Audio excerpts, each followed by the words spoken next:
Punjabi radio US ਸਮਰਾਜ ਸਾਰੀ ਸਰੋਤਿਆਂ ਨੂੰ ਬਲਵਿੰਦਰ ਕੌਰ ਵੱਲੋਂ ਪਿਆਰ ਭਰੀ ਸਤਿ ਸ਼੍ਰੀ ਅਕਾਲ। ਸਰੋਤਿਓ, ਪ੍ਰੋਗਰਾਮ ਖਬਰ ਤੇ ਨਜ਼ਰ। ਖਬਰ ਤੇ ਨਜ਼ਰ ਵਿੱਚ ਹੋਣਗੇ ਸਾਡੇ ਨਾਲ ਬਲਤੇਜ ਪੰਨੂ ਜੀ, ਦੱਸਣਗੇ ਭਾਰਤ ਵਿੱਚ ਪੰਜਾਬ ਦੇ ਵਿੱਚ ਕੀ ਕੁਛ ਵਾਪਰਿਆ।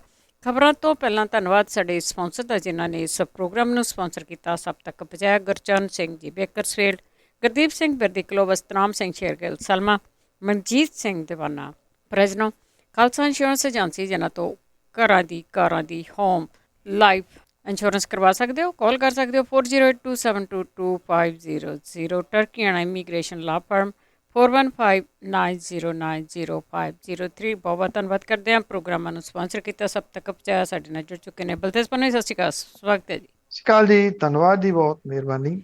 ਸਭ ਤੋਂ ਪਹਿਲਾਂ ਗੱਲ ਹਿਮਾਚਲ ਦੀ ਕਰਦੇ ਹਾਂ। ਜੋ ਉੱਥੇ ਢਿੱਗਾਂ ਡਿੱਗੀਆਂ ਸੀਗੀਆਂ, ਉਹਨਾਂ ਦੇ ਨਾਲ ਮੌਤਾਂ ਦੀ ਗਿਣਤੀ ਵਧਣੀ ਸ਼ੁਰੂ। ਕੱਲ ਦਾ ਇਹ ਐਕਚੁਅਲੀ ਹਾਦਸਾ ਵਾਪਰਿਆ। ਐਤਕੀ ਇਹ ਹਾਦਸੇ ਜਿਹੜੇ ਢਿੱਗਾਂ ਡਿੱਗਣ ਵਾਲੇ ਆ, ਇਹ ਕੁਝ ਜ਼ਿਆਦਾ ਵਾਪਰੇ ਆ। ਤੁਸੀਂ ਕਹਿ ਲਓ ਕਿ ਸ਼ਾਇਦ ਇਹਦਾ ਵੱਡਾ ਕਾਰਨ ਆ ਜੀ, ਉਹ ਇਹ ਆ ਕਿ ਕੁਦਰਤ ਦੇ ਨਾਲ ਜਿਹੜਾ ਖਿਲਵਾੜ ਕੀਤਾ ਗਿਆ, ਉਹਦੇ ਕਰਕੇ ਇਹ ਢਿੱਗਾਂ ਡਿੱਗ ਰਹੀਆਂ ਨੇ। ਕੱਲ ਜਿਹੜੇ ਇਹ ਹਾਦਸਾ ਜਿਹੜਾ ਵਾਪਰਿਆ, ਇਹਦੇ ਵਿੱਚ ਇੱਕ ਪੂਰੀ ਦੀ ਪੂਰੀ ਬੱਸ ਜਿਹੜੀ ਆ ਉਹ ਪਹਾੜੋਂ ਡਿੱਗੀਆਂ ਢਿੱਗਾਂ ਦੇ ਹੇਠ ਦੱਬੀ ਗਈ। ਨਾ ਸਿਰਫ ਬੱਸ ਬਲਕਿ ਕੁਝ ਹੋਰ ਵਹੀਕਲ ਵੀ ਇਹਦੇ ਵਿੱਚ ਸ਼ਾਮਲ ਨੇ। ਫਤਿਹਗੜ੍ਹ ਸਾਹਿਬ ਦਾ ਇੱਕ ਡਰਾਈਵਰ ਵੀ ਸ਼ਾਮਲ ਹੈ ਜ਼ਖਮੀਆਂ ਦੇ ਵਿੱਚ। ਜਿਹੜੇ ਵਹੀਕਲ ਥੱਲੇ ਦੱਬੇ ਹੋਏ ਆ ਮਿੱਟੀ ਦੇ, ਕਿਉਂਕਿ ਰਾਤ ਜਿਹੜਾ ਜਿਹੜੇ ਰਾਹਤ ਕਾਰਜ ਸੀ ਉਹਨਾਂ ਦੇ ਵਿੱਚ ਵੀ ਵੱਡੀ ਸਮੱਸਿਆ ਆਈ ਹਨੇਰੇ ਦੀ ਵਜ੍ਹਾ ਕਰਕੇ। ਔਰ ਦੂਸਰਾ ਇਹ ਹੈ ਕਿ ਜਿਹੜਾ ਖਿਸਕ ਰਿਹਾ ਪਹਾੜ ਹੈ, ਉਹਦਾ ਇਹ ਨਹੀਂ ਪਤਾ ਕਿ ਹੋਰ ਉਹਨੇ ਕਿੰਨਾ ਖਿਸਕ ਜਾਣਾ। ਇਸ ਕਰਕੇ ਰਾਤ ਨੂੰ ਉੱਥੇ ਰਿਸਕ ਲਿਆ ਵੀ ਨਹੀਂ ਸੀ ਜਾ ਸਕਦਾ। ਕਿਹਾ ਜਾਂਦਾ ਕਿ ਕੁਝ ਲੋਕਾਂ ਕੋਲੇ ਫੋਨ ਨੇ ਜਿਹੜੇ ਦਬੇ ਆ, ਉਹਨਾਂ ਨੇ ਫੋਨ ਕਰਕੇ ਬਚਾਅ ਦੇ ਵਾਸਤੇ ਆਖਿਆ। ਜਿਹੜੀ ਬੱਸ ਸੀ ਉਹਦਾ ਡਰਾਈਵਰ ਬਚ ਗਿਆ। ਉਹ ਡਰਾਈਵਰ ਦੇ ਦੱਸਣ ਦੇ ਅਨੁਸਾਰ ਕੋਈ 30 ਤੋਂ 32 ਸਵਾਰੀਆਂ ਬੱਸ ਦੇ ਵਿੱਚ ਹੀ ਸੀ।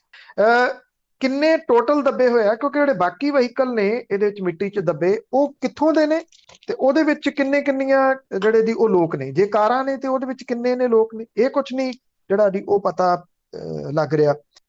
ਜਿਹੜੇ ਇਹਦੇ ਵਿੱਚੋਂ ਕੁਝ ਜ਼ਖਮੀ ਨੇ ਉਹ ਕੱਢੇ ਗਏ ਨੇ। ਬੱਸ ਡਰਾਈਵਰ ਤੇ ਕੰਡਕਟਰ ਸਣੇ 13 ਜਾਣਿਆਂ ਨੂੰ ਜ਼ਖਮੀ ਹਾਲਤ ਦੇ ਵਿੱਚ ਕੱਢਿਆ ਗਿਆ। ਇਹਦੇ ਵਿੱਚੋਂ ਜ਼ਖਮੀਆਂ ਦੇ ਵਿੱਚੋਂ ਫਤਿਹਗੜ੍ਹ ਸਾਹਿਬ ਦੇ ਨਲਨੀ ਕਲਾਂ ਪਿੰਡ ਦਾ ਚਰਨਜੀਤ ਸਿੰਘ ਹੈ, ਜਿਹੜਾ ਕਿ ਸ਼ੋਰਾਂਗ ਪ੍ਰੋਜੈਕਟ ਦੇ ਵਿੱਚ ਡਰਾਈਵਰ ਹੈ। ਡੈਡ ਬੋਡੀਜ਼ ਕੁਝ ਜਿਹੜੀਆਂ ਕੱਢੀਆਂ ਗਈਆਂ ਨੇ, ਹੁਣ ਤੱਕ ਦਰਜਨ ਦੇ ਕਰੀਬ ਡੈਡ ਬੋਡੀਜ਼ ਉਹ ਮਿਲੀਆਂ ਨੇ। ਔਰ ਇਹ ਵੀ ਪਤਾ ਲੱਗਾ ਕਿ ਇੱਕ ਜਿਹੜੀ ਟਾਟਾ ਸੂਮੋ ਆ, ਉਹਦੇ ਵਿੱਚੋਂ 8 ਲੋਕਾਂ ਦੀਆਂ ਡੈਡ ਬੋਡੀਜ਼ ਜਿਹੜੀਆਂ ਉਹ ਮਿਲੀਆਂ ਨੇ। ਔਰ ਜਿਹੜੀ ਲਾਪਤਾ ਲੋਕ ਨੇ ਉਹਨਾਂ ਦੀ ਗਿਣਤੀ ਕੋਈ ਅਪਰੋਕਸੀਮੇਟਲੀ ਜਿਹੜੀ ਉਹ 60 ਦੱਸੀ ਜਾ ਰਹੀ ਹੈ। ਜੇ 32 ਸਵਾਰੀਆਂ ਜਿਹੜੀਆਂ ਬੱਸ ਵਾਲੀਆਂ ਤੇ ਬਾਕੀ ਵਹੀਕਲ ਜਿਹੜੇ ਉਹ ਮਿਲਾ ਲਏ ਜਾਣ, ਜਿਹੜੇ ਇਹ ਅਜੇ ਅਟਕਲਾਂ ਨੇ, ਅੰਦਾਜ਼ੇ ਨੇ ਜਿਹੜੇ ਲਾਏ ਜਾ ਰਹੇ ਨੇ ਕਿ ਇੰਨੇ ਕੁ ਜਿਹੜੇ ਉਹ ਹੋ ਸਕਦੇ ਆ। ਇਹ ਕਿਹਾ ਜਾ ਰਿਹਾ ਹੈ ਕਿ ਕਿਨੌਰ ਜ਼ਿਲ੍ਹੇ ਦੇ ਵਿੱਚ ਹਾਈਵੇ ਨੰਬਰ 5 ਦੇ ਉੱਤੇ ਪਿੰਡ ਚੌਰਾ ਨੇੜੇ ਇਹ ਢਿੱਗਾਂ ਜਿਹੜੀਆਂ ਡਿੱਗਣ ਦਾ ਸਿਲਸਿਲਾ ਦੁਪਹਿਰ ਦੇ ਵੇਲੇ ਸ਼ੁਰੂ ਹੋਇਆ। ਇੱਥੇ ਥੋੜੀ ਜਿਹੀ ਜਿਹੜੀ ਨਾ ਜੀ ਉਹ ਪ੍ਰੋਬਲਮ ਇਹ ਆਉਂਦੀ ਹੈ ਕਿ ਮੰਨ ਲਓ ਇਹ ਕਿਹਾ ਜਾਂਦਾ ਜੇ ਢਿੱਗਾਂ ਡਿੱਗ ਰਹੀਆਂ ਨੇ ਤੇ ਉੱਥੇ ਨੇੜੇ ਨਾ ਖੜੋਵੋ ਔਰ ਉੱਥੋਂ ਆਪਣੇ ਵਹੀਕਲ ਮੂਵ ਕਰ ਦਿਓ। ਸਮੱਸਿਆ ਪਹਾੜਾਂ ਦੇ ਵਿੱਚ ਜੇ ਕਿਸੇ ਨੇ ਦੇਖੀ ਆ ਤੇ ਉਹ ਇਹ ਆਉਂਦੀ ਆ ਕਿ ਐਸ ਸੂਨ ਮੰਨ ਲਓ ਉੱਥੇ ਕਿਤੇ ਜਾਮ ਲੱਗ ਗਿਆ, ਵਹੀਕਲ ਜਿਹੜੇ ਉਹ ਖੜੋਗੇ, ਉਹ ਲਾਈਨ ਦੇ ਵਿੱਚ ਨਹੀਂ ਖੜੋਣਗੇ ਵਹੀਕਲ, ਉਹ ਲਾਈਨਾਂ ਤੋੜ ਕੇ ਦੂਜੇ ਪਾਸੇ ਵੀ ਆ ਜਾਂਦੇ। ਮਤਲਬ ਕਿ ਪਿੱਛੇ ਨੂੰ ਤੁਸੀਂ ਵਾਪਸ ਜਾ ਹੀ ਨਹੀਂ ਸਕਦੇ। ਜਦੋਂ ਕਿ ਹੁੰਦਾ ਹੈ ਕਿ ਜੇ ਢਿੱਗ ਡਿੱਗਦੀ ਹੈ ਤਾਂ ਉੱਥੋਂ ਪਿਛਾਂਹ ਨੂੰ ਜਿਹੜਾ ਜੇ ਵਹੀਕਲ ਚਲੇ ਜਾਣ ਤੇ ਕੁਝ ਬਚਾਅ ਕੀਤਾ ਜਾ ਸਕਦਾ। ਮੂਰਖ ਲੋਕ ਜਿਹੜੇ ਨੇ ਉਹ ਕਮਲਿਆਂ ਵਾਂਗੂ ਲਿਆ ਕੇ ਮੂਹਰੇ ਲਾ ਕੇ ਸਾਰਾ ਰਾਹ ਆਪ ਹੀ ਬੰਦ ਕਰ ਲੈਂਦੇ ਆ, ਕਿਸੇ ਪਾਸੇ ਨਿਕਲ ਨਹੀਂ ਸਕਦੇ। ਜਿੱਤੋਂ ਇਹ ਢਿੱਗਾਂ ਡਿੱਗੀਆਂ ਨੇ ਥੋੜੀਆਂ ਤਮਾਸ਼ਬੀਨ ਬਣੇ ਤਮਾਸ਼ਾ ਦੇਖ ਰਹੇ ਸੀ। ਔਰ ਵੱਡੀਆਂ ਢਿੱਗਾਂ ਜਦੋਂ ਆਈਆਂ ਤੇ ਜਿਹੜੇ ਵਹੀਕਲ ਇਹ ਖੜੇ ਕੀਤੇ ਹੋਏ ਸੀ ਉਹਨਾਂ ਦੇ ਉੱਤੇ ਆ ਕੇ ਡਿੱਗੀਆਂ, ਜਿਹਦੇ ਹੇਠ ਇਹ ਦਬ ਗਏ। ਉਸ ਵੇਲੇ ਤਾਂ ਉਹ ਮੂਵੀਆਂ ਬਣਾਉਂਦੇ ਹੁੰਦੇ ਆ, ਉਸ ਵੇਲੇ ਭੱਜਣਾ ਥੋੜੀ ਹੁੰਦਾ। ਅੱਗੇ ਅੱਜ ਸੂਸੀ ਕਾਂਡ ਤੇ ਬਾਕੀ ਮੁੱਦਿਆਂ ਨੂੰ ਚੁੱਕਦੇ ਰਹਿਣ ਦੇ ਲਈ ਵਿਰੋਧੀ ਧਿਰਾਂ ਵੱਲੋਂ ਮੀਟਿੰਗ। ਦੇਖੋ, ਐਕਚੁਅਲੀ ਜਿਹੜਾ ਸੈਸ਼ਨ ਹੋ ਕੇ ਗਿਆ, ਇਹਦੇ ਵਿੱਚ ਵਿਰੋਧੀ ਧਿਰਾਂ ਇਕਜੁੱਟਤਾ ਉਹਨਾਂ ਦੀ ਦਿਸੀ ਇਹਨਾਂ ਮੁੱਦਿਆਂ ਦੇ ਉੱਤੇ, 2 ਮੁੱਦਿਆਂ ਦੇ ਉੱਤੇ ਖਾਸ ਤੌਰ ਦੇ ਉੱਤੇ, ਪੈਗਾਸਸ ਵਾਲਾ ਮਾਮਲਾ ਤੇ ਖੇਤੀ ਕਾਨੂੰਨਾਂ ਵਾਲਾ। ਹੁਣ ਕਿਤੇ ਨਾ ਕਿਤੇ ਜਿਹੜੀ ਵਿਰੋਧੀ ਧਿਰਾਂ ਨੇ ਉਹਨਾਂ ਨੂੰ ਥੋੜਾ ਹੌਸਲਾ ਮਿਲਿਆ ਇਸ ਤੋਂ ਕਿ ਨਹੀਂ, ਐਡੀ ਵੀ ਕੋਈ ਗੱਲ ਨਹੀਂ, ਮੁਕਾਬਲਾ ਕੀਤਾ ਜਾ ਸਕਦਾ। ਇਸੇ ਕਰਕੇ ਜਿਹੜੀਆਂ ਇਹ ਵਿਰੋਧੀ ਧਿਰਾਂ ਨੇ, ਉਹਨਾਂ ਨੇ ਇਹ ਦੋ ਅਹਿਮ ਮੁੱਦੇ ਜਿਹਦੇ ਉੱਤੇ ਸਾਰਾ ਇਹ ਚੱਲਦੇ ਰਹੇ, ਸਾਂਝੀ ਰਣਨੀਤੀ ਬਣਾਉਣ ਦੇ ਵਾਸਤੇ ਕਾਂਗਰਸ ਸਣੇ ਜਿਹੜੀਆਂ ਵਿਰੋਧੀ ਧਿਰਾਂ ਨੇ ਉਹਨਾਂ ਨੇ ਫਿਰ ਬੈਠਕ ਜਿਹੜੀ ਉਹ ਕੀਤੀ। ਰਾਜ ਸਭਾ ਦੇ ਵਿੱਚ ਵਿਰੋਧੀ ਧਿਰ ਦੇ ਆਗੂ ਮਲਕਰਜਨ ਖੜਗੇ ਦੇ ਚੈਂਬਰ ਦੇ ਵਿੱਚ ਹੋਈ ਮੀਟਿੰਗ ਦੇ ਵਿੱਚ 14 ਪਾਰਟੀਆਂ ਦੇ ਆਗੂ ਜਿਹੜੇ ਉਹ ਹਾਜ਼ਰ ਸੀਗੇ। ਰਾਹੁਲ ਗਾਂਧੀ ਨੇ ਵੀ ਬੈਠਕ ਦੇ ਵਿੱਚ ਆਪਣੇ ਵਿਚਾਰ ਰੱਖੇ। ਡੀਐਮਕੇ, ਤ੍ਰਿਣਮੂਲ ਕਾਂਗਰਸ, ਸਮਾਜਵਾਦੀ Party, Shiv Sena, National Conference, NCP, CPM, RJD, CPI, IUML, RSP, VCK, LJD, ਇਹਦੇ ਸਾਰੇ ਆਗੂ ਜਿਹੜੇ ਉੱਥੇ ਹਾਜ਼ਰ ਸੀਗੇ। ਔਰ ਇਹਨਾਂ ਨੇ ਜਿਹੜੀ ਇਹ ਗੱਲ ਆਖੀ ਕਿ ਬੇਸ਼ੱਕ ਇਹ ਸਰਕਾਰ ਨੇ ਬਹਿਸ ਨਹੀਂ ਕਰਨ ਦਿੱਤੀ ਪੈਗਾਸਸ ਵਾਲੇ ਮਾਮਲੇ ਦੇ ਉੱਤੇ ਜਾਂ ਖੇਤੀ ਕਾਨੂੰਨਾਂ ਵਾਲੇ ਮਾਮਲੇ ਦੇ ਉੱਤੇ, ਉਹ ਇਸ ਗੱਲ ਤੇ ਆਈ ਨਹੀਂ ਕਿ ਬਹਿਸ ਜਿਹੜੀ ਉਹ ਕਰੋ ਜਾਂ ਕਰ ਲੈਣ, ਕਿਉਂਕਿ ਉਹਨਾਂ ਨੇ ਗੱਲ ਹੀ ਨਹੀਂ ਸੁਣੀ ਉਸ ਮਾਮਲੇ ਦੇ ਉੱਤੇ। ਵਿਰੋਧੀ ਧਿਰਾਂ ਦਾ ਇਹ ਕਹਿਣਾ ਸੀ ਕਿ ਬਜਾਏ ਇਹਦੇ ਕਿ ਇਹ ਉਡੀਕਿਆ ਜਾਵੇ ਕਿ ਅਗਲੇ ਸੈਸ਼ਨ ਦੇ ਵਿੱਚ ਅਸੀਂ ਦੁਬਾਰਾ ਫਿਰ ਇਸ ਮਾਮਲੇ ਨੂੰ ਉਠਾਉਣਾ, ਇਹਨੂੰ ਕੰਟੀਨਿਊਸ ਮਾਮਲੇ ਨੂੰ ਸੜਕਾਂ ਦੇ ਉੱਤੇ ਲਿਜਾਣ ਦਾ ਜਿਹੜਾ ਉਹ ਫੈਸਲਾ ਕੀਤਾ ਗਿਆ। ਔਰ ਇਹ ਇਸ ਪੱਖੋਂ ਵੀ ਅਹਿਮ ਹੈ ਕਿ ਜਿਹੜੇ 5 ਰਾਜਾਂ ਦੇ ਵਿੱਚ ਚੋਣਾਂ ਹੋਣ ਜਾ ਰਹੀਆਂ ਨੇ, ਉਹਦੇ ਵਿੱਚ 2 ਰਾਜ ਵੱਡੇ ਨੇ, ਉੱਤਰ ਪ੍ਰਦੇਸ਼ ਤੇ ਉੱਤਰਾਖੰਡ, ਜਿਹੜੇ ਕਿ ਭਾਰਤੀ ਜਨਤਾ ਪਾਰਟੀ ਦੇ ਵਾਸਤੇ ਬੜੇ ਅਹਿਮ ਨੇ। ਜੇ ਵਿਰੋਧੀ ਧਿਰਾਂ ਪਾਰਲੀਮੈਂਟ ਦੇ ਵਿੱਚ ਹੋਈ ਇਸ ਇਕਜੁੱਟਤਾ ਨੂੰ ਇੱਥੇ ਹੀ ਛੱਡਦੀਆਂ ਨੇ ਤੇ ਇਹ ਜਿਹੜੀਆਂ ਵਿਰੋਧੀ ਧਿਰਾਂ ਨੇ ਉਹਨਾਂ ਦੇ ਵਾਸਤੇ ਜਿਹੜਾ ਉਹ ਝਟਕਾ ਹੋਊਗਾ। ਤਾਂ ਇਸ ਪੁਆਇੰਟ ਆਫ ਵਿਊ ਦੇ ਨਾਲ ਜੇ ਦੇਖਿਆ ਜਾਵੇ ਤਾਂ ਇਹ ਇੱਕ ਚੰਗਾ ਫੈਸਲਾ ਵਿਰੋਧੀ ਧਿਰਾਂ ਦਾ ਹੈ ਕਿ ਉਹ ਘੱਟੋ ਘੱਟ ਇਹਨਾਂ 2 ਮੁੱਦਿਆਂ ਦੇ ਉੱਤੇ, ਪੈਗਾਸਸ ਜਸੂਸੀ ਮਾਮਲਾ ਤੇ ਖੇਤੀ ਕਾਨੂੰਨਾਂ ਵਾਲੇ ਮੁੱਦੇ ਦੇ ਉੱਤੇ ਲਗਾਤਾਰ ਸੰਘਰਸ਼ ਜਿਹੜਾ ਉਹ ਕਰਦੀਆਂ ਰਹਿਣਗੀਆਂ। ਜਦੋਂ ਕਿ ਭਾਰਤੀ ਜਨਤਾ ਪਾਰਟੀ ਜਿਹੜੀ ਹੈ ਜੀ ਉਹ ਸੋਚਦੀ ਆ ਕਿ ਰੌਲਾ ਰੱਪਾ ਪਵਾ ਕੇ ਅਸੀਂ ਇਹਦੇ ਉੱਤੇ ਬਹਿਸ ਨਹੀਂ ਹੋਣ ਦਿੱਤੀ ਤੇ ਇਹ ਮਾਮਲੇ ਲੋਕਾਂ ਨੂੰ ਭੁੱਲ ਭੁਲਾ ਜਾਣਗੇ। ਜੀ, ਕਈ ਨਹੀਂ ਭੁੱਲਣ ਵਾਲੇ ਹੁੰਦੇ। ਅੱਗੇ ਮੁੱਖ ਮੰਤਰੀ ਦੀਆਂ, ਪ੍ਰਧਾਨ ਮੰਤਰੀ ਤੇ ਗ੍ਰਹਿ ਮੰਤਰੀ ਦੇ ਨਾਲ ਮੀਟਿੰਗਾਂ ਚਰਚਾ ਦੇ ਵਿੱਚ। ਦੇਖੋ, ਇਸ ਮਸਲੇ ਦੇ ਉੱਤੇ ਪੰਜਾਬ ਕਾਂਗਰਸ ਦੀ ਜਿਹੜੀ ਕਲਾ, ਮੈਨੂੰ ਨਹੀਂ ਲੱਗਦਾ ਕਿ ਉਹ ਕਿਸੇ ਮੁੱਕਣ ਵਾਲੇ ਪਾਸੇ ਨੂੰ ਤੁਰ ਰਹੀ ਹੈ। ਕੈਪਟਨ ਅਮਰਿੰਦਰ ਸਿੰਘ ਹੋਰਾਂ ਦਾ ਜਿਹੜਾ ਖੇਮਾ ਉਹ ਇਹ ਦੱਸਣ ਦੀ ਕੋਸ਼ਿਸ਼ ਦੇ ਵਿੱਚ ਹੈ ਕਿ ਸੋਨੀਆ ਗਾਂਧੀ ਹੋਰਾਂ ਨੇ ਹਾਮੀ ਭਰ ਦਿੱਤੀ ਆ ਮੰਤਰੀ ਮੰਡਲ ਦੇ ਵਿੱਚ ਫੇਰ ਬਦਲ ਦੇ ਵਾਸਤੇ। ਆਖਿਆ ਇਹ ਜਾ ਰਿਹਾ ਕਿ ਹਰੀਸ਼ ਰਾਵਤ ਅਗਲੇ ਦਿਨਾਂ ਦੇ ਵਿੱਚ ਚੰਡੀਗੜ੍ਹ ਆਉਣਗੇ। ਇੱਥੇ ਉਹ ਨਵਜੋਤ ਸਿੰਘ ਸਿੱਧੂ ਤੇ ਕੈਪਟਨ ਅਮਰਿੰਦਰ ਸਿੰਘ ਹੋਰਾਂ ਦਰਮਿਆਨ ਤਾਲਮੇਲ ਬਿਠਾਉਣ ਦੀ ਡਿਊਟੀ ਜਿਹੜੀ ਆ ਉਹ ਲਾਈ ਗਈ ਆ। ਆਉਂਦੇ ਸੋਮਵਾਰ ਨੂੰ ਹਰੀਸ਼ ਰਾਵਤ ਚੰਡੀਗੜ੍ਹ ਆ ਸਕਦੇ ਆ ਤੇ 15 ਅਗਸਤ ਤੋਂ ਬਾਅਦ ਉਹ ਮੁੱਖ ਮੰਤਰੀ ਦੇ ਨਾਲ ਤੇ ਨਵਜੋਤ ਸਿੰਘ ਸਿੱਧੂ ਹੋਰਾਂ ਦੇ ਨਾਲ ਉਚੇਚੇ ਤੌਰ ਦੇ ਉੱਤੇ ਮਿਲਣਗੇ। ਕਿਉਂਕਿ ਇਹ ਹੈ ਕਿ ਇੱਕ ਪਰਸੈਪਸ਼ਨ ਜਿਹੜੀ ਆ ਉਹ ਬਣਾਈ ਜਾ ਰਹੀ ਆ, ਜਿਹੜੀਆਂ ਖਬਰਾਂ ਨੇ ਉਹ ਇੱਥੇ ਤੁਸੀਂ ਇਹ ਕਹ ਲਓ ਕਿ ਇੱਕ ਮਾਹੌਲ ਬਣਾਉਣ ਦੇ ਵਾਸਤੇ ਬਣਾਈਆਂ ਜਾ ਰਹੀਆਂ ਨੇ। ਇਹ ਦੱਸਿਆ ਜਾ ਰਿਹਾ ਕਿ ਜੀ ਪਰਮਿਸ਼ਨ ਮਿਲ ਗਈ ਆ ਤੇ ਕੈਪਟਨ ਅਮਰਿੰਦਰ ਸਿੰਘ ਹੋਰੀ ਆਪਣੇ ਵਿਰੋਧੀਆਂ ਨੂੰ ਲਾਉਣਗੇ ਨੁਕਰੇ। ਵਿਰੋਧੀਆਂ ਨੂੰ ਨੁਕਰੇ ਲਾਉਣ ਤੋਂ ਪਹਿਲਾਂ ਜਿਹੜਾ ਸਿੱਧੂ ਹਲਕਾ ਹੈ, ਸਿੱਧੂ ਖੇਮਾ ਹੈ, ਉਹਦੇ ਵਿੱਚ ਹਿਲਜੁਲ ਜਿਹੜੀ ਉਹ ਹੋਣੀ ਸ਼ੁਰੂ ਹੋ ਗਈ ਆ। ਉਹ ਫੇਰ ਯੂਨਾਈਟ ਹੋਣੇ ਸ਼ੁਰੂ ਹੋ ਗਏ ਨੇ ਕਿ ਜੇ ਕਿਸੇ ਨੂੰ ਕੱਢਿਆ ਜਾਂਦਾ, ਖਾਸ ਤੌਰ ਦੇ ਉੱਤੇ ਮਾਝੇ ਦੇ ਵਿੱਚੋਂ ਜਿਹੜੇ ਕੁਝ ਚਰਚਿਤ ਨਾਮ ਨੇ, ਸੁਖ ਸਰਕਾਰੀਆ, ਸੁਖਜਿੰਦਰ ਸਿੰਘ ਰੰਧਾਵਾ, ਤ੍ਰਿਪਤ ਰਜਿੰਦਰ ਸਿੰਘ ਬਾਜਵਾ, ਇਹਨਾਂ ਨੂੰ ਜੇ ਲਾਂਭੇ ਕੀਤਾ ਜਾਂਦਾ ਤੇ ਫਿਰ ਕੀ ਸਟੈਂਡ ਹੋਊਗਾ ਇਸ ਧੜੇ ਦਾ, ਇਹ ਬੜਾ ਅਹਿਮ ਜਿਹੜਾ ਉਹ ਹੋਊਗਾ। ਕੈਪਟਨ ਅਮਰਿੰਦਰ ਸਿੰਘ ਹੋਰਾਂ ਨੇ ਜਿਹੜੇ ਉਹਨਾਂ ਦਾ ਦਫ਼ਤਰ ਹੈ, ਜਿਵੇਂ ਉਹਨੇ ਜਿਹੜੀਆਂ ਖਬਰਾਂ ਪ੍ਰਚਾਰੀਆਂ ਨੇ ਉਹਦੀਆਂ ਫੋਟੋਆਂ ਉਹਨਾਂ ਨੇ ਲਾਈਆਂ ਨੇ, ਚਾਹੇ ਭਾਰਤ ਦੇ ਗ੍ਰਹਿ ਮੰਤਰੀ ਅਮਿਤ ਸ਼ਾਹ ਹੋਰਾਂ ਦੇ ਨਾਲ ਮੁਲਾਕਾਤ ਹੈ, ਚਾਹੇ ਪ੍ਰਧਾਨ ਮੰਤਰੀ ਨਰਿੰਦਰ ਮੋਦੀ ਹੋਰਾਂ ਦੇ ਨਾਲ ਮੁਲਾਕਾਤ ਹੈ। ਇੱਕ ਤਾਂ ਇਹ ਉਭਾਰਿਆ ਗਿਆ ਇਹਨਾਂ ਫੋਟੋਆਂ ਜਿਹੜੀਆਂ ਜਾਰੀ ਕੀਤੀਆਂ ਨੇ ਉਹਦੇ ਵਿੱਚ ਕਿ ਕੈਪਟਨ ਅਮਰਿੰਦਰ ਸਿੰਘ ਹੋਰਾਂ ਨੇ ਖੇਤੀ ਕਾਨੂੰਨਾਂ ਦੇ ਬਾਰੇ ਦੇ ਵਿੱਚ ਗੱਲਬਾਤ ਜਿਹੜੀ ਆ ਉਹ ਕੀਤੀ। ਇਹਨਾਂ ਨੇਤਾਵਾਂ ਦੇ ਨਾਲ ਇਹ ਕਿਹਾ ਕਿ ਖੇਤੀ ਕਾਨੂੰਨ ਵਾਪਸ ਲਏ ਜਾਣ। ਹੁਣ ਅੰਦਰ ਕੀ ਹੋਇਆ ਕੁਝ ਨਹੀਂ ਪਤਾ, ਇਹਨੂੰ ਪ੍ਰਚਾਰਿਆ ਜਾ ਰਿਹਾ। ਇਹ ਦੱਸਣ ਦੀ ਕੋਸ਼ਿਸ਼ ਕੀਤੀ ਜਾ ਰਹੀ ਹੈ ਕਿ ਕੈਪਟਨ ਅਮਰਿੰਦਰ ਸਿੰਘ ਹੋਰੀ ਅੱਜ ਵੀ ਇੱਕ ਵੱਡੇ ਨੇਤਾ ਨੇ ਕਾਂਗਰਸ ਦੇ। ਉਹਨਾਂ ਦਾ ਸਿਆਸੀ ਕੱਦ ਏਡਾ ਕਿ ਜੇ ਉਹ ਆਪਣੀ ਹਾਈ ਕਮਾਂਡ ਨੂੰ ਮਿਲਣ ਦਿੱਲੀ ਜਾਣ ਤੇ ਜਿਹੜੀ ਕੇਂਦਰੀ ਹਾਈ ਕਮਾਂਡ ਜਿਹੜੀ ਦੂਜੀ ਪਾਰਟੀ ਦੀ ਵਿਰੋਧੀ ਧਿਰ ਦੀ ਆ ਉਹ ਉਹਨਾਂ ਦੇ ਵਾਸਤੇ ਬਾਹਾਂ ਵਿਛਾਈ ਖੜੀ ਆ ਵੀ ਆ ਜਾਓ ਆਪਾਂ ਗੱਲਬਾਤ ਜਿਹੜੀ ਜੀ ਉਹ ਕਰੀਏ। ਇਹ ਸੁਨੇਹਾ ਦੇਣ ਦੀ ਕੋਸ਼ਿਸ਼ ਕੈਪਟਨ ਖੇਮੇ ਦੇ ਵੱਲੋਂ ਜਿਹੜੀ ਉਹ ਕੀਤੀ ਜਾ ਰਹੀ ਆ ਕਿ ਸ਼ਾਇਦ ਕਿਤੇ ਨਾ ਕਿਤੇ ਇਹ ਦੱਸਿਆ ਜਾ ਰਿਹਾ ਕਿ ਰਾਹ ਉਹਨਾਂ ਕੋਲੇ ਵੀ ਕਈ ਜਿਹੜੇ ਜੀ ਉਹ ਹੈਗੇ ਆ। ਹੁਣ ਇਹ ਸਾਰਾ ਕੁਝ ਜਿਹੜਾ ਜੀ ਇਹਦੇ ਵਿੱਚੋਂ ਕੀ ਨਿਕਲਦਾ, ਸ਼ਾਇਦ ਪੰਜਾਬ ਕਾਂਗਰਸ ਦੇ ਵਾਸਤੇ ਜਿਹੜੇ ਆਉਂਦੇ ਦਿਨ ਨੇ ਉਹ ਬੜੇ ਹੋਰ ਜਿਹੜਾ ਨੇੜੇ ਤੋਂ ਵੇਖਣ ਵਾਲੇ ਹੋਣਗੇ ਕਿ ਇਹਨਾਂ ਚੀਜ਼ਾਂ ਦਾ ਇੰਪੈਕਟ ਜਿਹੜਾ ਜੀ ਉਹ ਕੀ ਪੈਂਦਾ। ਕਿਉਂਕਿ ਜਦੋਂ ਨਵਜੋਤ ਸਿੱਧੂ ਦੀ ਇਹ ਇਹਨਾਂ ਨੂੰ ਨਾਮਜ਼ਦ ਕੀਤਾ ਗਿਆ ਪ੍ਰਧਾਨ ਵਜੋਂ, ਉਦੋਂ ਇਹ ਕਿਹਾ ਗਿਆ ਸੀਗਾ ਕਿ ਅਗਲੇ ਹਫ਼ਤੇ ਦੀ ਹੋਣ ਜਾ ਰਿਹਾ ਮੰਤਰੀ ਮੰਡਲ ਦੇ ਵਿੱਚ ਵਿਸਥਾਰ ਫੇਰ ਬਦਲ। ਉਹ ਕੁਝ ਨਹੀਂ ਹੋਇਆ, ਅਜੇ ਤੱਕ ਕੁਝ ਨਹੀਂ ਹੋਇਆ। ਹੁਣ ਫੇਰ ਇਹ ਦੱਸਣ ਦੀ ਕੋਸ਼ਿਸ਼ ਕੀਤੀ ਜਾ ਰਹੀ ਹੈ ਕਿ 15 ਅਗਸਤ ਤੋਂ ਬਾਅਦ ਹਰੀ ਝੰਡੀ ਮਿਲ ਗਈ ਹੈ ਤੇ ਮੰਤਰੀ ਮੰਡਲ 'ਚ ਵਿਸਥਾਰ ਹੋਊਗਾ। ਦੂਜੀ ਖਬਰ ਇਹ ਆ ਰਹੀ ਹੈ ਕਿ ਹਰੀਸ਼ ਰਾਵਤ ਆ ਰਹੇ ਨੇ ਦੋਨਾਂ ਨਾਲ ਗੱਲਬਾਤ ਕਰਨ ਲਈ। ਜੇ ਹਰੀ ਝੰਡੀ ਮਿਲ ਗਈ ਹੁੰਦੀ ਤੇ ਫਿਰ ਹਰੀਸ਼ ਰਾਵਤ ਨੂੰ ਆਉਣ ਦੀ ਜ਼ਰੂਰਤ ਨਹੀਂ ਸੀ। ਜੇ ਉਹ ਆ ਰਹੇ ਆ, ਇਹਦਾ ਮਤਲਬ ਕਿ ਸਿੱਧੂ ਧੜਾ ਜਿਹੜਾ ਉਹ ਨਹੀਂ ਮੰਨ ਰਿਹਾ।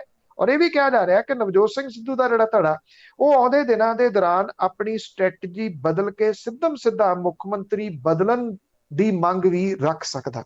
ਜੀ ਬਿਲਕੁਲ, ਹਰੀਆਂ ਤਾਂ ਪਾਸੇ ਰਹਿ ਗਈਆਂ, ਝੰਡੀ ਉਹ ਝੰਡੀ ਹੋਏ ਪਏ ਆ। ਤੇ ਅੱਗੇ ਨਵਜੋਤ ਸਿੱਧੂ ਦੀ ਤੁਸੀਂ ਗੱਲ ਕੀਤੀ ਆ, ਉਹ ਸਲਾਹਾਂ ਦੇਣ ਵਾਲੇ ਆ ਸਾਰਿਆਂ ਨੂੰ, ਪਰ ਉਹਨਾਂ ਨੇ ਹੋਰ 4 ਸਲਾਹਕਾਰ ਰੱਖ ਲਿਆ।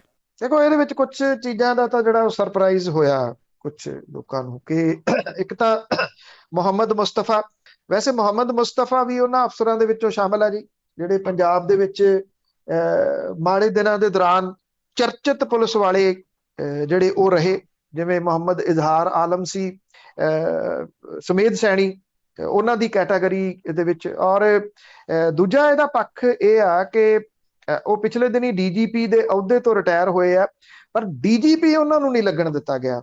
ਮਤਲਬ ਕਿ ਉਹਨਾਂ ਨੂੰ ਉਲੰਘ ਕੇ ਦਿਨਕਰ ਗੁਪਤਾ ਹੋਰਾਂ ਨੂੰ, ਕੈਪਟਨ ਅਮਰਿੰਦਰ ਸਿੰਘ ਹੋਰਾਂ ਨੇ ਡੀਜੀਪੀ ਲਾਇਆ ਸੀ ਤੇ ਉਹਨਾਂ ਨੂੰ ਜਿਹੜੀ ਘੱਟ ਪਾਵਰ ਵਾਲੀ ਜਗ੍ਹਾ ਦੇ ਉੱਤੇ ਡੀਜੀਪੀ ਲਾ ਛੱਡਿਆ।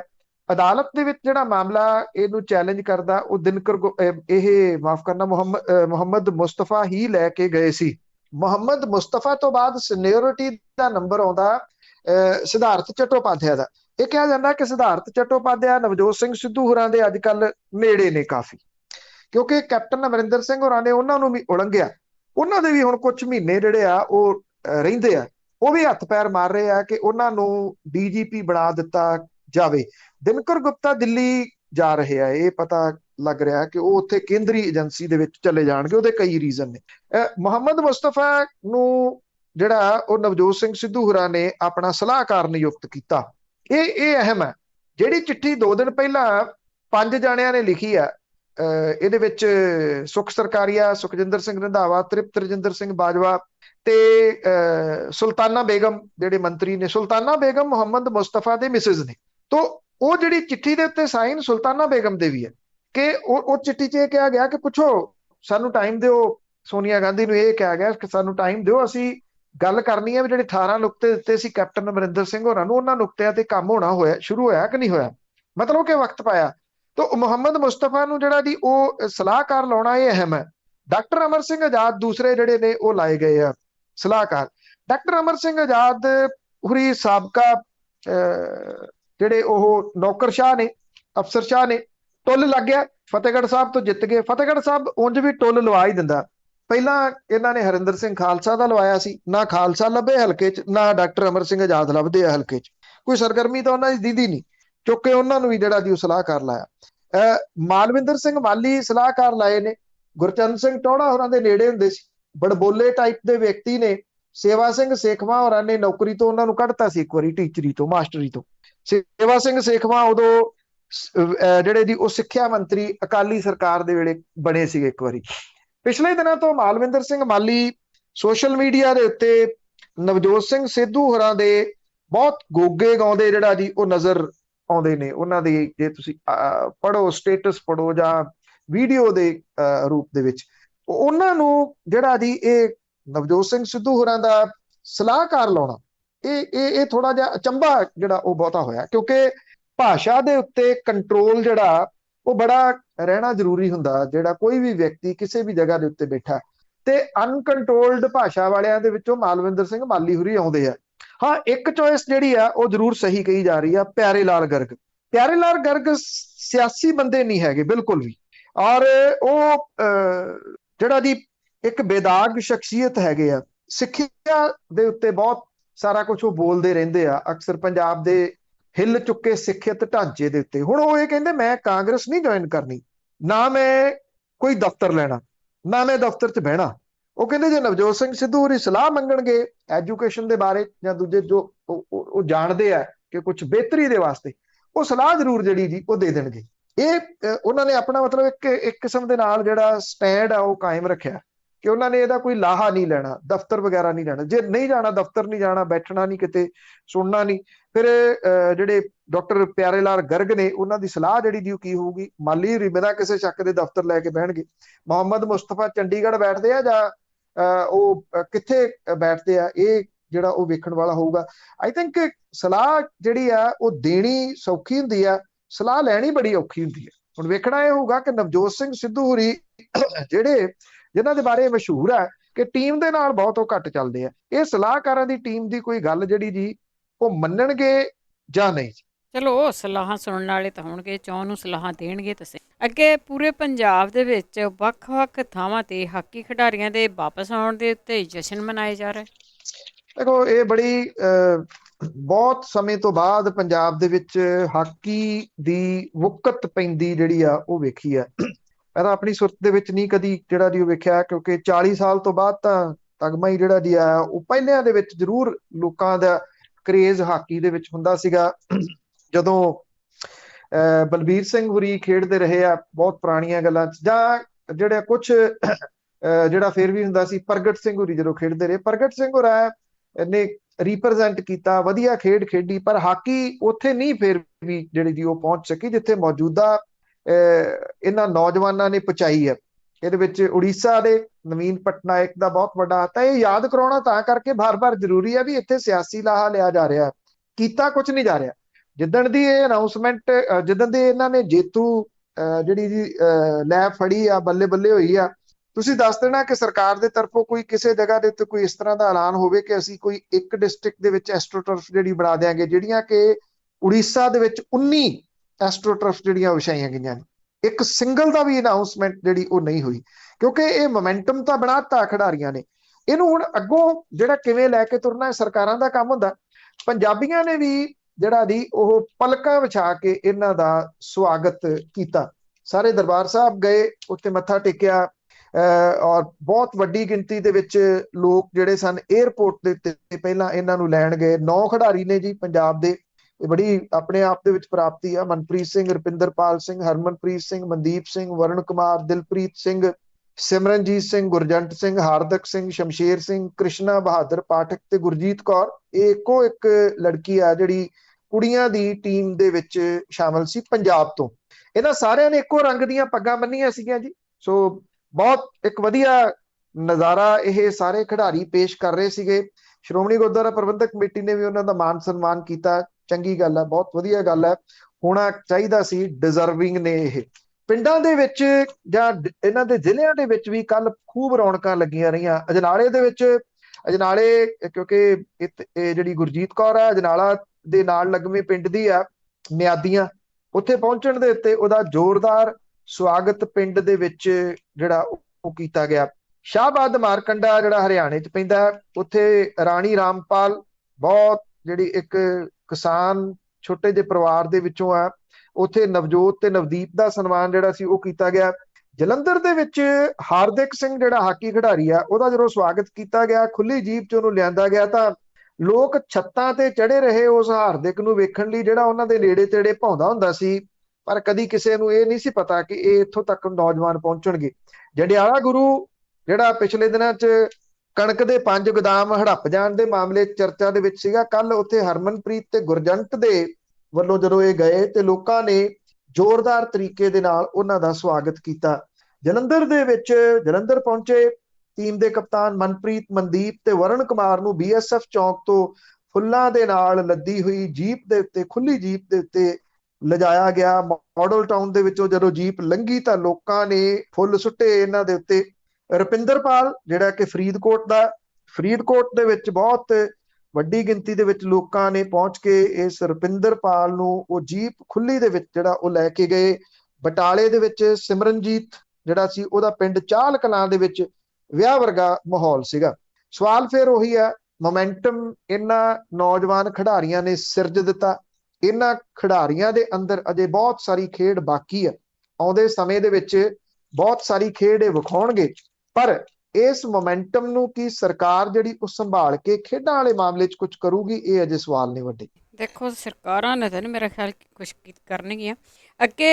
ਜਿੱਥੇ ਆਪਾਂ ਖਿਡਾਰੀਆਂ ਦੀ ਗੱਲ ਕਰ ਰਹੇ ਹਾਂ, ਲੋਕ ਜਸ਼ਨ ਮਨਾ ਰਹੇ ਆ, ਉੱਥੇ ਗੈਂਗਸਟਰਾਂ ਨੇ ਹਾਹਾਕਾਰ ਮਚਾਈ ਹੋਈ ਆ। ਮੋਹਾਲੀ ਤੇ ਮੋਗਾ ਦੀ ਪੁਲਿਸ ਵੱਲੋਂ ਪਿੰਡਾਂ ਦੇ ਵਿੱਚ ਛਾਪੇ।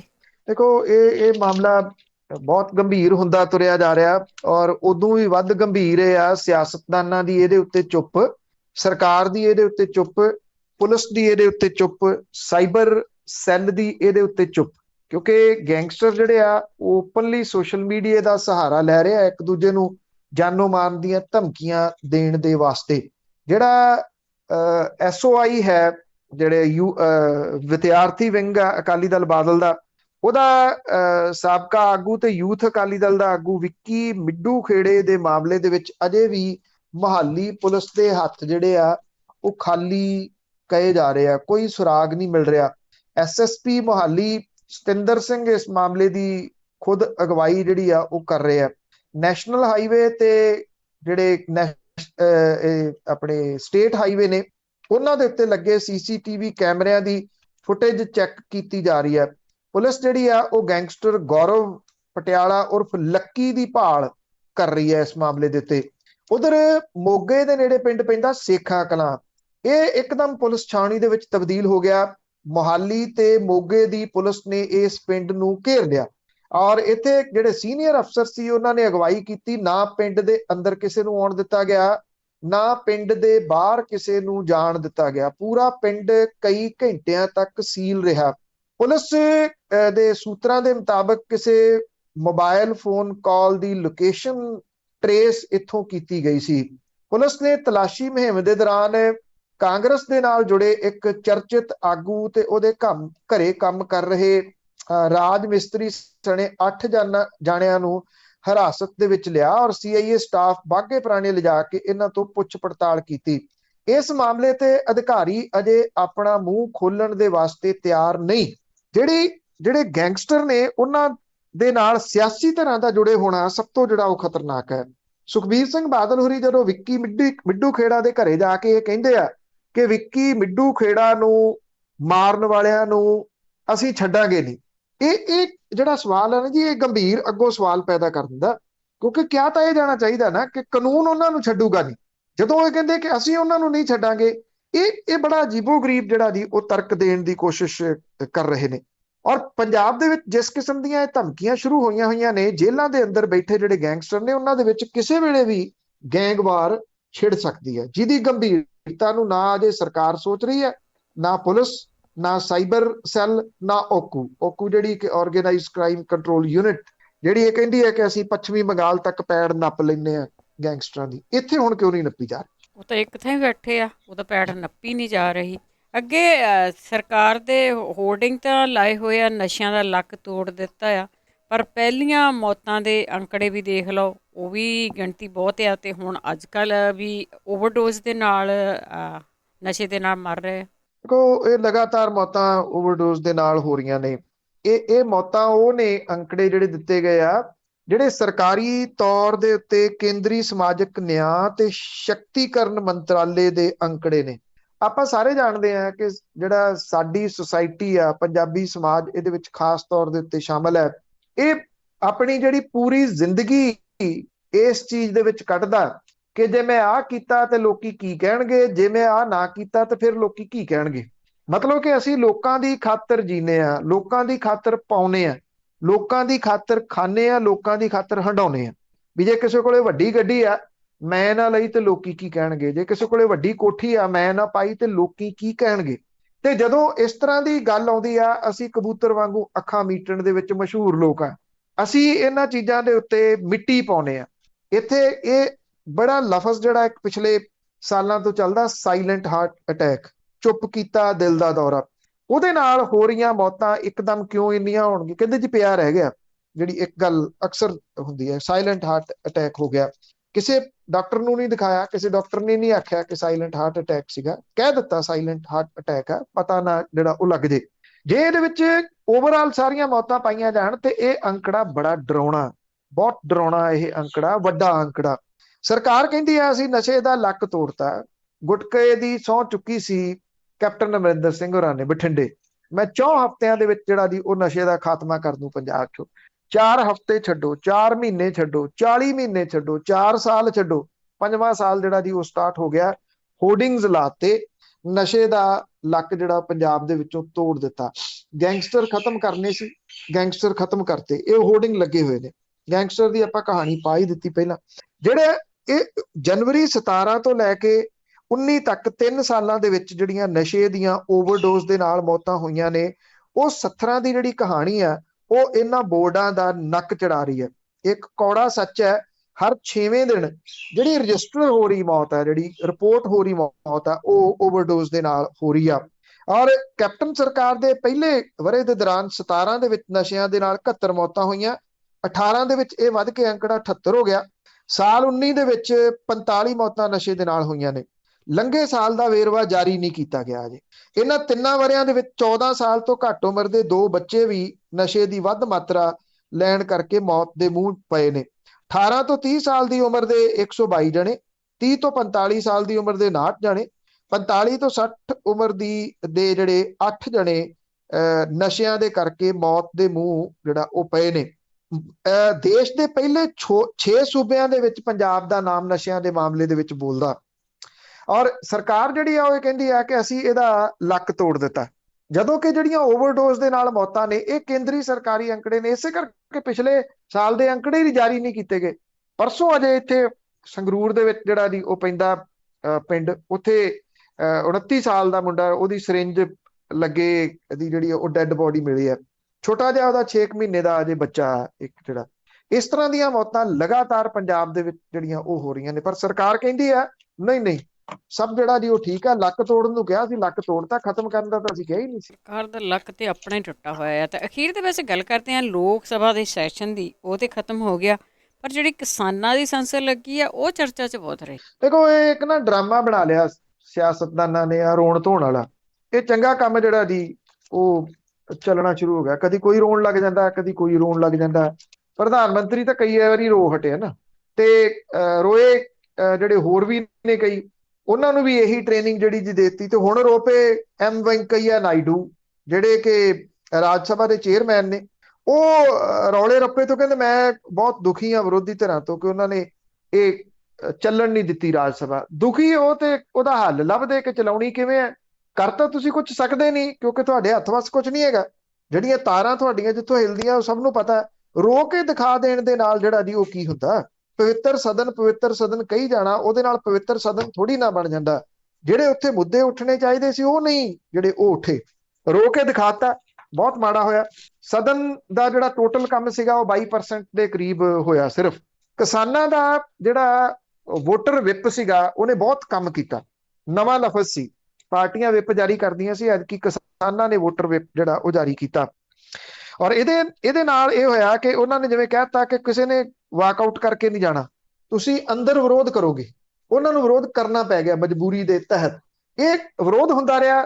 ਸਰਕਾਰ ਜਿਹੜੀ ਸੀ ਉਹਨੇ ਬਿੱਲ ਤਾਂ ਪਾਸ ਕੁਝ ਕਰਾਏ ਬਹੁਤ ਰੌਲੇ ਰੱਪੇ 'ਚ, ਪਰ ਜਿਹੜੇ ਬਿਜਲੀ ਬਿੱਲ ਜਾਂ ਦੂਜੇ ਤੀਜੇ ਜਿਹੜੇ ਕੰਟਰੋਵਰਸ਼ੀਅਲ ਸੀ ਉਹ ਰੌਲਾ ਪੈਣ ਕਰਕੇ ਵਾਕਆਊਟ ਨਾ ਕਰਕੇ ਜਿਹੜੇ ਉਹ, ਨਹੀਂ ਤਾਂ ਅਦਰਵਾਈਜ਼ ਸਰਕਾਰ ਨੇ ਉਹ ਜਬਰੀ ਪਾਸ ਕਰਾ ਲੈਣੇ ਸੀ ਜਿਵੇਂ ਖੇਤੀ ਵਾਲੇ ਕਰਾ ਗਏ।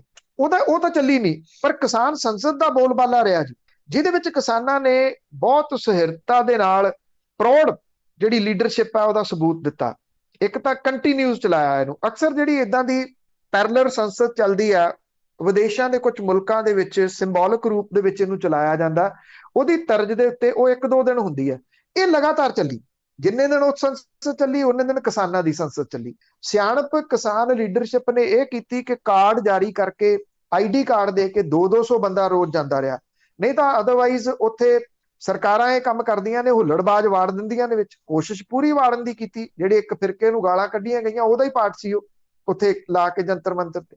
ਕਿਸਾਨ ਇਸ ਗੱਲੋਂ ਬੜੇ ਸੁਚੇਤ ਰਹੇ ਕਿ ਉਹਨਾਂ ਨੇ ਇਹ ਹੁੱਲੜਬਾਜ਼ਾਂ ਨੂੰ ਨੇੜੇ ਨਹੀਂ ਆਉਣ ਦਿੱਤਾ। ਦੂਜਾ, ਉਹਨੇ ਮੁਲਕ ਭਰ ਦੇ ਵਿੱਚੋਂ ਸੁਹਿਰਦ ਲੋਕਾਂ ਨੂੰ ਸੱਦ ਕੇ ਲੋਕ ਸਭਾ ਦਾ ਸਪੀਕਰ ਬਣਾਇਆ, ਡਿਪਟੀ ਸਪੀਕਰ ਬਣਾਇਆ।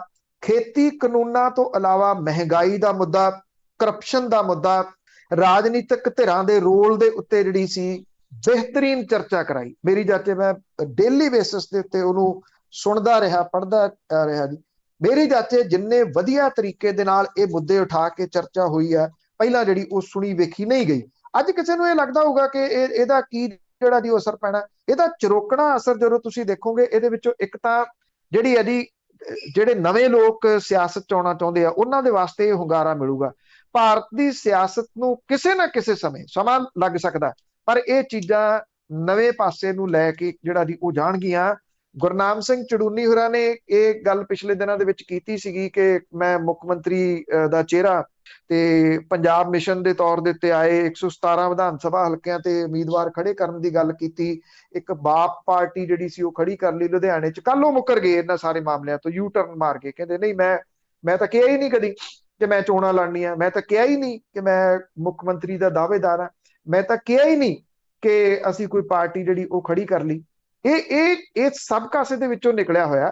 ਮੇਰੀ ਚਾਚੇ ਕਿਸਾਨ ਲੀਡਰਸ਼ਿਪ ਨੂੰ ਜ਼ਰੂਰ ਸੋਚਣਾ ਚਾਹੀਦਾ ਸਿਆਸੀ ਲੀਡਰਸ਼ਿਪ ਵਾਲੇ ਪਾਸੇ, ਪਰ ਜਿਵੇਂ ਉਹਨਾਂ ਨੇ ਐਦਕੀ ਇਸ ਜਿਹੜਾ ਧਿਆਨ ਆ ਪੂਰੇ ਦਾ ਪੂਰਾ ਅਜੇ ਤੱਕ ਜੋ ਮੋਰਚਾ ਚੱਲ ਰਿਹਾ ਸਿਰਫ ਖੇਤੀ ਕਾਨੂੰਨਾਂ ਦੇ ਉੱਤੇ ਦਿੱਤਾ ਹੋਇਆ, ਇਹ ਉਹਨਾਂ ਦੀ ਇੱਕ ਬਹੁਤ ਵੱਡੀ ਹੋਰ ਪ੍ਰਾਪਤੀ ਹੈ ਜਿਹੜੀ ਬਰਾਬਰ ਦੀ ਸੰਸਦ ਚਲਾ ਲੈਣੀ, ਪ੍ਰੋਪਰ ਚਲਾ ਲੈਣੀ, ਸ਼ਾਂਤਮਈ ਤਰੀਕੇ ਦੇ ਨਾਲ ਚਲਾ ਲੈਣੀ, ਉਹਦੇ ਵਿੱਚ ਐਡੇ ਐਡੇ ਵੱਡੇ ਮੁੱਦੇ ਜਿਹੜੇ ਨੇ ਉਹ ਉਭਾਰ ਲੈਣੇ। ਜੀ ਥੈਂਕ ਯੂ ਜੀ, ਧੰਨਵਾਦ, ਮਿਹਰਬਾਨੀ ਜੀ, ਧੰਨਵਾਦ ਜੀ, ਸਤਿ ਸ਼੍ਰੀ ਅਕਾਲ। ਸਤਿ ਸ਼੍ਰੀ ਅਕਾਲ ਜੀ। ਤੇ ਸਰੋਤੇ ਸਨ ਬਲਤ ਪੰਨੂ ਜੋ ਸਾਡੇ ਨਾਲ ਜੁੜਦੇ ਨੇ, ਕਰਦੇ ਨੇ ਖਬਰਾਂ। ਇਸੇ ਦੇ ਨਾਲ ਸਾਡਾ ਅੱਜ ਦਾ ਬੁਲਟਨ ਇੱਥੇ ਸਮਾਪਤ। ਬਲਵਿੰਦਰ ਕੌਰ ਵੱਲੋਂ ਆਪ ਸਭ ਨੂੰ ਸਤਿ ਸ਼੍ਰੀ ਅਕਾਲ।